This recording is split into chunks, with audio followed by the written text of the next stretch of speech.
নমস্কার বন্ধুরা, স্বাগত জানাচ্ছি ট্রাভেল ম্যাজিকের আরও একটি নতুন ভিডিওতে।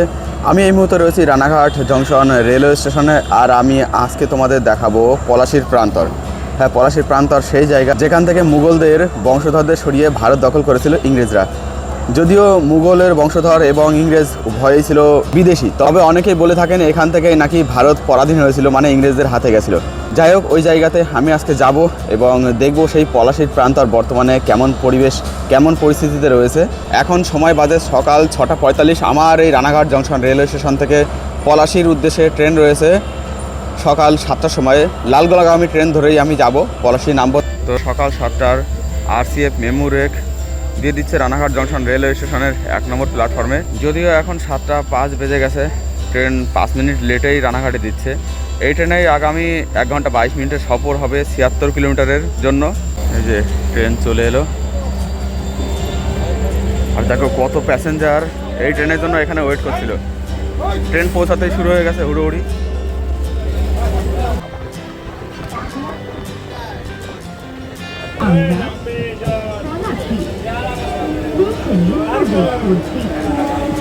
পৌঁছে গেছি পলাশী রেলওয়ে স্টেশন, একেবারে নদিয়া জেলার শেষ সীমান্ত।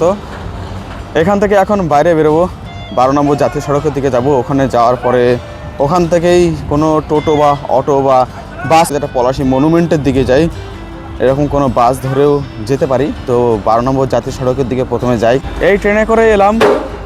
এটা এখানে 8:22-এ পৌঁছানোর কথা ছিল, এখন বাজে 8:43, মানে অলমোস্ট 20 মিনিটের উপরে লেট। যাত্রা খুব একটা খারাপ ছিল না, যাত্রা ভালো ছিল।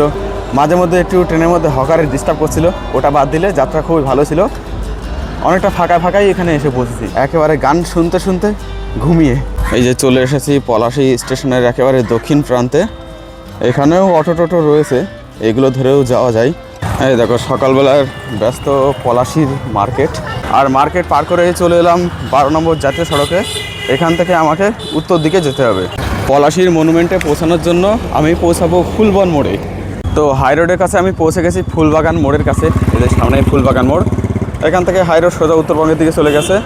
আর ডান দিকে দেখতে পাচ্ছ এখানে একটা গেট রয়েছে, যেটা গেটওয়ে অফ পলাশী মনুমেন্ট। তো এই ফুলবাগান মোড়ের থেকেই আমি বাঁদিকে চলে যাব এই গেটওয়ে অফ পলাশী মনুমেন্টের রাস্তা ধরে। অ্যাকচুয়ালি এটা পলাশী ওয়ার মেমোরিয়াল, এই যে গেটটা বানানো রয়েছে সেটা। এই দেখো বিশাল বড় গেট।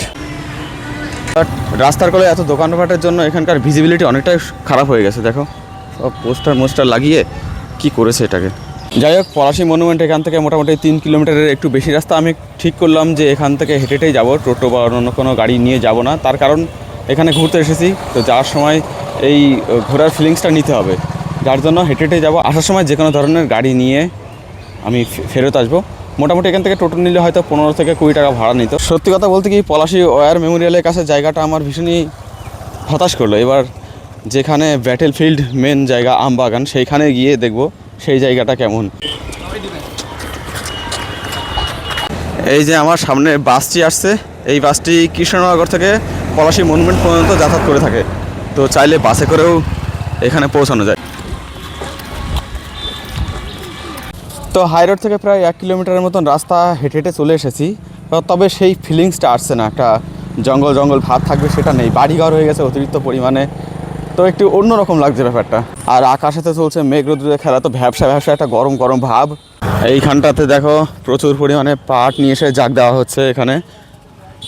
এই পাট পচিয়েই এখান থেকে পাটের আঁশ বের করা হবে। এই দেখো,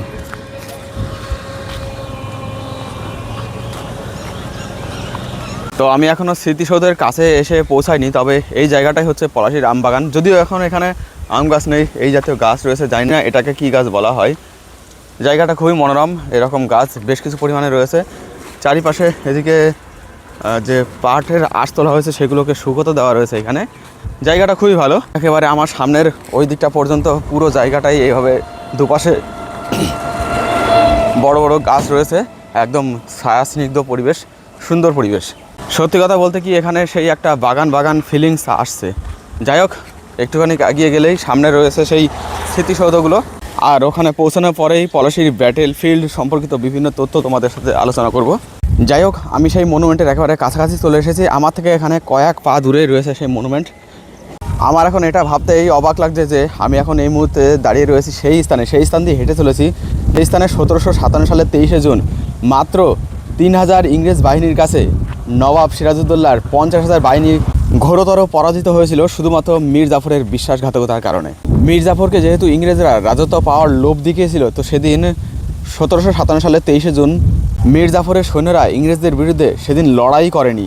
সকাল 8টার দিকে এখানে যুদ্ধ শুরু হলেও শুধুমাত্র মীর কাসিমের সেনাবাহিনীরা এই যুদ্ধ করতে গেলে কয়েক ঘন্টার মধ্যেই সেই যুদ্ধে মীর কাসিম নিহত হয় এবং সেই সাথে তার সৈন্য সামন্ত অনেকে নিহত আহত হয়, যার জন্য মীর জাফর এই সময় সিরাজউদ্দৌলাকে পরামর্শ দেন যে যুদ্ধ থামিয়ে বিশ্রাম দেওয়া হোক সেনাবাহিনীকে, পরের দিন আবার যুদ্ধ করা হবে। কিন্তু তার তলে তলে ছিল আর এক শয়তানি। মীর জাফর এই সময় কী করে, মীর জাফর ইংরেজদের জানিয়ে দেয় যে তার সেনাবাহিনীরা বিশ্রাম নিচ্ছে, তো তোমরা আক্রমণ করতে পারো। আর সেই অতর্কিত আক্রমণে সিরাজউদ্দৌলার ওই সময় যে সমস্ত সেনাপতি ছিল বলতে গেলে তার ম্যাক্সিমামই নিহত হয়ে যায়। সেদিন পরাজিত হয়েছিল সিরাজউদ্দৌলার 50,000 সেনাবাহিনী মাত্র 3000 ইংরেজের গোলা বারুদের সামনে। এরপর আর কি রবার্ট ক্লাইভ তথা ইংরেজ বাহিনী বাংলা দখল করে। আর এই বাংলা দখল করতে করতে ধীরে ধীরে একসময় এমন একটা পরিস্থিতি তৈরি হয়ে যায় পুরো ভারতে ইংরেজদের হাতে বা আয়ত্তে চলে আসে। জানি না সেদিনকার কথা আজও এখানকার মানুষ মনে রেখেছে কিনা, তবে তাদেরকে মনে করিয়ে দেওয়ার জন্য, পুরো ভারতবর্ষকে মনে করিয়ে দেওয়ার জন্য আজও কিন্তু এখানে বেশ কিছু স্মৃতিসৌধ, বেশ কিছু স্মৃতিস্তম্ভ নির্মিত হয়ে আছে। আজ সেগুলিই তোমাদেরকে দেখাবো। বাই দ্য ওয়ে, এখানকার জায়গাটা কিন্তু খুবই মনোরম। ছোটোখাটো কিছু হোটেলও এখানে নির্মাণ হয়ে আছে হয়তো ট্যুরিস্টের আশায়, বাট স্থান তো পুরো সম্পূর্ণরূপে ট্যুরিস্ট শূন্য। যাই হোক, সামনে এই রাস্তা দিয়ে সোজা চলে গেলে সামনে দেখতে পাচ্ছ রয়েছে সেই সিরাজউদ্দৌলার একটা স্মৃতিস্তম্ভ, মানে ওখানে সিরাজউদ্দৌলার আবক্ষ মূর্তি বানানো আছে। আর এই পাশে বাঁদিকে যে রাস্তা চলে গেছে এটা গেছে পাশে একটি গ্রাম তেজনগরের দিকে। পলাশী মনুমেন্টের দিকে আসা বাসগুলো প্রধানত এখানেই প্যাসেঞ্জারদের এই মনুমেন্ট দেখার জন্য নামিয়ে দিয়ে এই তেজনগরের দিকে চলে যায়।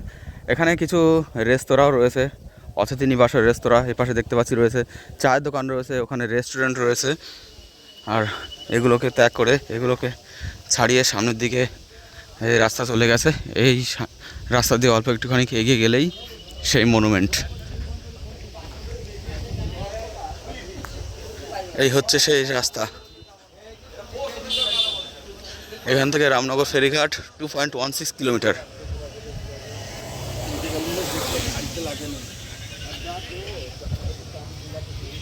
এখানে গাছের গোড়ায় দেখো এই রকম ছোট ছোট বসার জায়গা করা রয়েছে।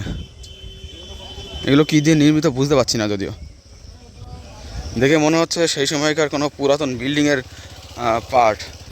এই হচ্ছে পলাশীর মনুমেন্ট। 1757 সালের 23শে জুন সকাল 8টার সময় শুরু হওয়া সেই যুদ্ধের স্মৃতিকে কেন্দ্র করেই প্রধানত এই মনুমেন্ট বানানো। এখানে সামনে দেখো সিরাজউদ্দৌলার আবক্ষ মূর্তি রয়েছে, যেটা 23শে জুন 2007 সালে এটার এখানে প্রতিষ্ঠা করা হয়েছিল। আর এই হচ্ছে সেই মনুমেন্টের সামনে জায়গাটা। ওখানে একটা সামনে বিজ্ঞপ্তি দেওয়া রয়েছে, ঐতিহাসিক পুরাকীর্তিটিকে পশ্চিমবঙ্গ ঐতিহাসিক পুরাকীর্তি পুরাবস্তু সংরক্ষণ ও প্রত্নক্ষেত্র খনন আইন 1957 খ্রিস্টাব্দের 31শে আইনের 3 ধারা, বাকিটা পড়া যাচ্ছে না সঠিক, যাই হোক উপধারা অনুসারে রাজবক্ষী পুরাকীর্তির পুরো নষ্ট করে দিয়েছে এটাকে। জানি না কোনো নজর দেয় না কেন এটা। আবার নিচে লেখা রয়েছে স্থানচ্যুত অপসারণ পরিবর্তন ধ্বংস করলে 5,000 টাকা পর্যন্ত দণ্ড অথবা 3 মাস পর্যন্ত কারাদণ্ড অথবা উভয় দণ্ডে দণ্ডিত হইবেন। বাট বোর্ডটাই তো খারাপ করে রেখেছে। যাই হোক, এই হচ্ছে বর্তমানে পলাশী মনুমেন্ট। ভেতরে ঢুকি একটুখানি। এই হচ্ছে সেই মনুমেন্টটা। এটাকে চারপাশ থেকে একদম পাঁচিল দিয়ে পুরো সম্পূর্ণরূপে ঘিরে দেওয়া রয়েছে। এখানে একটা স্মারক লেখা রয়েছে, সেখানে লেখা রয়েছে পরদেশগ্রাসীদের বিজয় স্তম্ভ নয়, সিরাজ মীর মদন মোহনলালের নাম হোক অক্ষয়। বাংলাদেশ ভারত পাকিস্তান পিপলস ফোরাম 250তম বর্ষ পলাশী যুদ্ধ দিবস 2007 সালে 23শে জুন। উদ্বোধক মাননীয় দেবব্রত বিশ্বাস, এখানকার এমপি ছিল সে সময়। তো এখানে এই মনুমেন্টটার ঠিক পাশেই এখানে আম বাগান রয়েছে। এই আম বাগান দেখে আমার আবারও বলতে ইচ্ছে করছে যে আমি এই মুহূর্তে দাঁড়িয়ে আছি সেই আম বাগানে, যে আম বাগানে 1757 সালের 23শে জুন সকাল 8টার সময় শুরু হয়েছিল এক রক্তক্ষয়ী যুদ্ধ। যে যুদ্ধে ইংরেজ বাহিনীর মাত্র 3000 গোলাবার সহ সৈন্যের কাছে সিরাজউদ্দৌলা বাহিনীর 50,000 সশস্ত্র সৈন্য পরাজিত এবং নিহত হয়েছিল। শুধুমাত্র মীর জাফরের বিশ্বাসঘাতকতার কারণে। জানি না এই গাছগুলো সেই সময়কার আমবাগানের গাছ কিনা, তবে এটা একটা আমবাগানই। আর এই জায়গাটা বর্তমানে অন্য কাজে ইউজ হয়, দেখতেই পাচ্ছ আশেপাশে রাস্তার মেটেরিয়ালস এখানে ফেলা। আর এই পাশে কিছু হোটেলস আছে, বাট জানি না কোন সময় এখানে ট্যুরিস্ট আসে, কোন সময় এখানে ট্যুরিস্টের ভিড় দেখা যায়। আমি এখানে এলাম, একটা কোনো সিঙ্গেল ট্যুরিস্ট নেই, শুধুমাত্র স্থানীয় মানুষজনই যারা এখানে যাতায়াত করে বা এখানে বসে সময় কাটায় তাছাড়া আর কেউ নেই। তো যাই হোক, এখন এই স্মৃতিস্তম্ভর যে জায়গাটা সেটা তোমাদেরকে দেখালাম। এবার এখান থেকে চলে যাব, এখানে আর একটা গোপন স্মৃতিস্তম্ভ আছে একেবারে মাঠের মধ্যে, এমনটা শুনেছি। তো কেমন রাস্তা দিয়ে যাচ্ছি তোমরা দেখতে থাকো। যাই হোক, এখানে আমার এই পাশের দিকে পলাশী ওয়ার মনুমেন্টকে রেখে, পলাশী ওয়ার মনুমেন্টের একেবারে পেছন দিকে যে ঢালাই রাস্তা চলে গেছে, এই রাস্তা দিয়ে সামনের দিকে এগিয়ে যাব। এখান থেকে ভাগীরথী নদী খুব বেশি দূরে নয়, যেটাকে আমরা গঙ্গা বলে জানি, সেই নদী খুব বেশি দূরে নয়। আর সামনে এখানে নদী বাঁধ মতন আছে, যেটা দেবী চৌধুরানী বা ওই টাইপের কেউ নির্মাণ করেছিল। আর একটা জিনিস জানতে পারলাম যে সেই পলাশীর যে আমবাগানে যুদ্ধ হয়েছিল, সেই আমবাগান এই আমবাগান নয়, সামনে ওখানে যে আমবাগান ছিল যে স্থানে, সেই স্থান একদম নদী গর্ভে তলিয়ে গেছে। এখন বর্তমানে পলাশীর সেই যুদ্ধর যে আমবাগান, সেই আমবাগান কিন্তু দেখা যায় না। যাই হোক, এই যে সামনের রাস্তাটা দেখছো, এটাই মেবি একসময় নদী বাঁধ ছিল। আর এখান থেকেই কোনো একটা জায়গা দিয়ে যেতে হবে, মেবি এই রাস্তা দিয়ে, এই ঢালা রাস্তা দিয়ে নিচের দিকে নেমে যেতে হবে। হ্যাঁ, এটাই সেই রাস্তা। আমি এর আগে আরেকবার এখানে এসেছিলাম, তো সেবার কিন্তু এখানকার পরিস্থিতি অনেকটা খারাপ ছিল।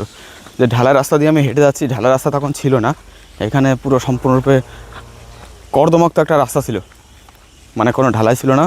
ওই চাষের গাড়ি বা মাঠে যাওয়ার যে সমস্ত গাড়ি যেত, তার ফলে রাস্তাটা একেবারে পুরো কাদায় ভর্তি হয়ে যেত। এখনও রাস্তার উপরে কাদা আছে, বাট ঢালাই করে দেওয়াতে জায়গাটা শক্ত, এরপর দিয়ে হেঁটে সুন্দরভাবে যাওয়া যাচ্ছে। মানে তোমরা যদি বাইক নিয়ে আসতে চাও, সে বাইকও চলে যাবে। কতটা যাবে সেটা অবশ্যই দেখাবো। 4 চাকা নিয়ে আসার রিস্ক নিও না, কারণ সামনে গিয়ে হয়তো আর ঘোরানোর জায়গা পাবে না। জায়গাটা খুবই ভালো, একেবারে মেঠো জায়গা, ফাঁকা জায়গা। সামনে কোথায় যাচ্ছি, কোন স্মৃতিস্তম্ভ দেখাবো, সেখানে পৌঁছানোর পরে তোমাদেরকে জানাবো। এখন একটি জায়গাটার ফিলিংস নিই। তো যে মনুমেন্টগুলির কাছে আমি পৌঁছাতে চাইছিলাম, সেই মনুমেন্টের প্রায় কাছাকাছি চলে এসেছি। আর সত্যি খুবই ভালো লাগছে যে রাস্তা এখানে সম্পূর্ণরূপে ঢালাই করে দেওয়া রয়েছে। এই দেখো, একেবারে পলাশী মনুমেন্ট থেকে মীর মদন স্ট্যাচুর দিকে রাস্তা নির্মাণ করা হলো। সামনে ওইখানে রয়েছে মীর মদন স্ট্যাচু। তো এই পর্যন্ত কিন্তু রাস্তা সম্পূর্ণরূপে এইভাবে ঢালাই করা, একেবারে পুরো পাকা। আমি যখন প্রথমবার এসেছিলাম তখন কিন্তু এরকম ছিল না, এই জায়গাটা পুরো একদম কাঁচা ছিল, খুব বেশি পুরনো নয়, ঢালাই দেখেই বোঝা যাচ্ছে। এই হচ্ছে জায়গা, সামনে সেই স্ট্যাচু, মীর মদন স্ট্যাচু এবং কিছু মনুমেন্ট আছে। ওখানে 3টি সমাধি আছে মেবি, তো 3টি সমাধি তোমাদেরকে দেখাবো। দেখো পরিবেশটা, দেখো এখানকার খুব সুন্দর, দুপাশে চাষের জমি, পরিবেশটা সুন্দর হওয়াটা অস্বাভাবিক কিছু নয়। এখানে তাল গাছ রয়েছে বেশ কিছু। আর এই রাস্তাটা মেবি এখানে এসেই শেষ হয়ে গেছে, পাকা রাস্তাটা। শুধু এখানকার পরিবেশটা দেখো একবার, পাশের সেগুন গাছগুলো বড় হয়ে গেলে জায়গাটা আরও সুন্দর লাগবে, আরও ছায়া সুনিবিড় হয়ে যাবে। আর এই হচ্ছে সেই মনুমেন্ট। পাকা রাস্তা মানে ঢালাই রাস্তা এখানে এসে শেষ হয়ে গেছে। এই যে জায়গাটা, আমি জানি না এই মাঠের ভেতরে এইভাবে মনুমেন্ট কে বানিয়েছে, আর মাঠের ভেতর বানিয়েছে, তো এখানকার আশপাশটা মাঠ কীভাবে হলো জানি না, বাট এই হচ্ছে সেই জায়গা।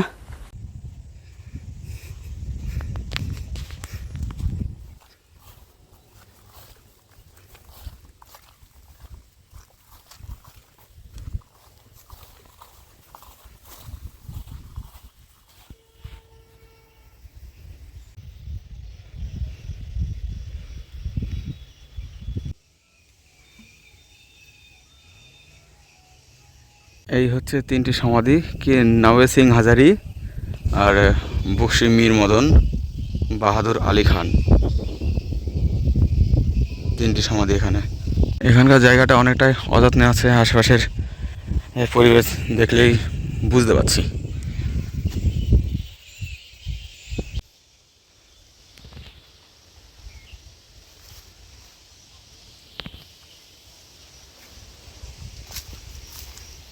তো জায়গাটা তোমাদেরকে দেখালাম কেমন অগোছালো অবস্থায় পড়ে আছে। এটাই পলাশীর যুদ্ধক্ষেত্র, এখানের আশেপাশেই যুদ্ধ হয়েছিল, যদিও মূল যে যুদ্ধের স্থান সেটা নদীগর্ভে তলিয়ে গেছে এমনটাই জানা যাচ্ছে। তো এখানেই কিন্তু 1757 সালে যে যুদ্ধ হয়েছিল তার স্মৃতিস্তম্ভ করা রয়েছে। আমি জানি না এখানকার আশপাশটা এরকম অগোছালো কেন। আগে তো ঢালাই রাস্তাটাও ছিল না, এখন যদিও সে ঢালাই রাস্তাটা হয়েছে, আরও সুন্দর গোছানো উচিত। এমন একটা ইতিহাসকে এইভাবে নষ্ট হতে দেওয়া উচিত না।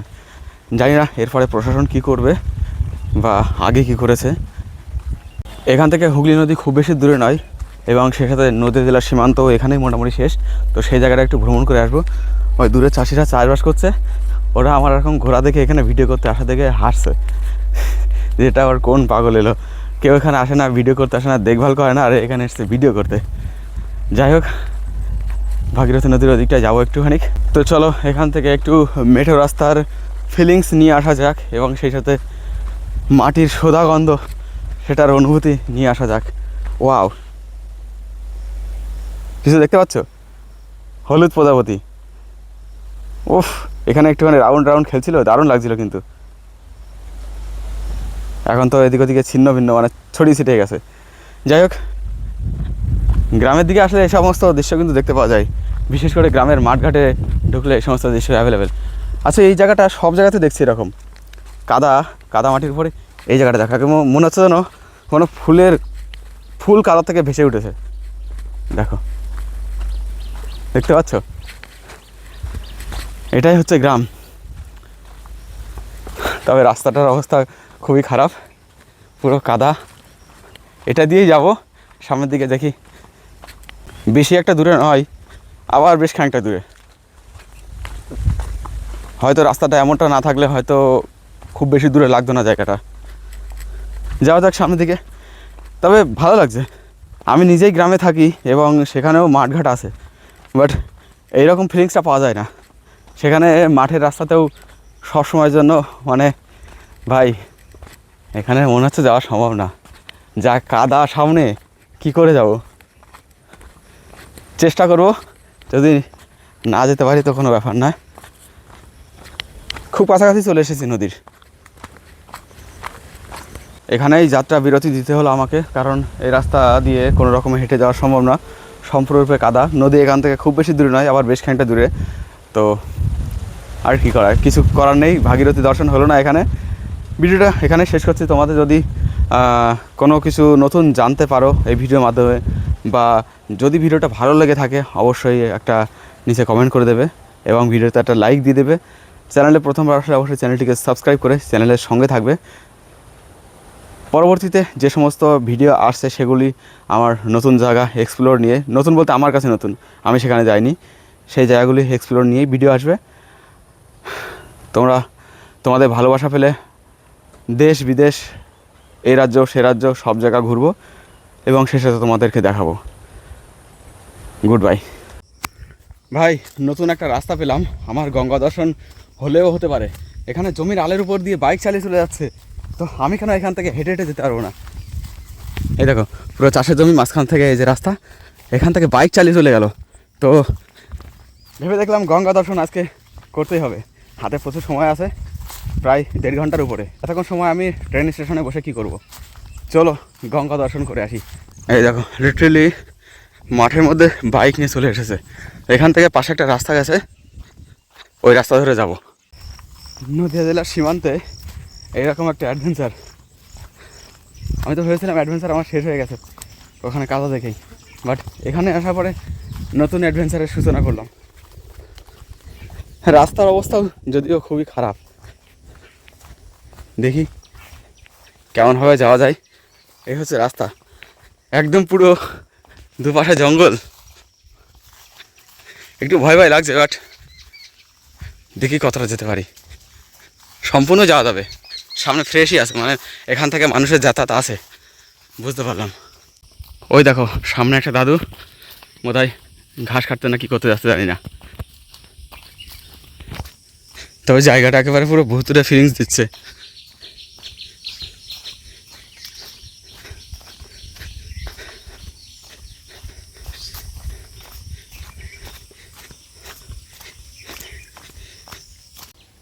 এই জায়গাটাতে খুব কম মানুষের যাতায়াত, এখানকার বাতাবরণ দেখলে বুঝতে পারছি।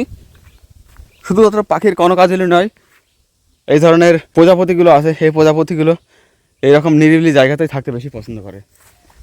আমি পুরুষ মানুষ বলেই হয়তো আমার সাহস হচ্ছে এই জায়গাতে সামনের দিকে এগিয়ে যাওয়ার, কোনো মহিলা হলে এখানে আসতে সাহসই পেত না।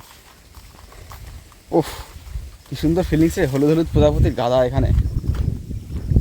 এই দেখো, এই দাদু ঘাস কাটতে যাচ্ছে মাঠে, আর আমি এখান থেকে চলেছি সামনে গঙ্গা দেখতে। উফ, কি হাওয়া দিচ্ছে রে, পরানটা জুড়িয়ে যাচ্ছে একদম পুরো। সো ফাইনালি অনেকটা লড়াই লড়ে যুদ্ধ জয় করে অবশেষে পৌঁছে গেছি ভাগীরথী গঙ্গার পাশে।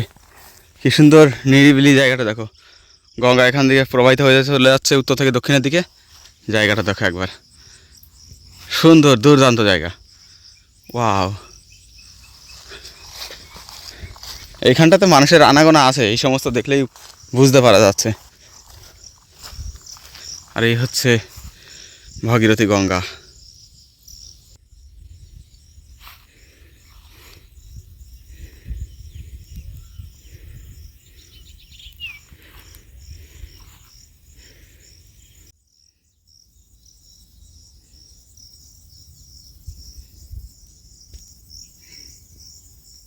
তো এখানে গঙ্গা দর্শন হয়ে গেল এবং বেশ খানিকটা সময় কাটালাম।